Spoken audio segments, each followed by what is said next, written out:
I'm going to show you how to replace a dead CMOS battery. Common symptoms of a bad CMOS battery is your system BIOS resetting or your system date and time is slow or incorrect. This PC has been resetting the BIOS every time I turn it on, so I think the CMOS battery is bad. CMOS batteries should be replaced every 5 years if you use a computer often, or every 3 years if the computer has been unplugged. Thankfully, this is a really easy fix. All you need is a CR2032 battery and a screwdriver. You'll need to take off your side panel and then find the CMOS battery on your motherboard.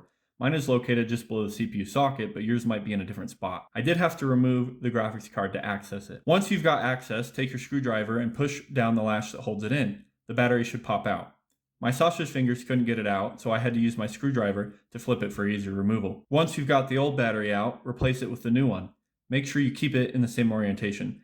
Now all those pesky BIOS resets and time changes should stop. If you enjoyed this video, check out the video where I first got this PC up and running again.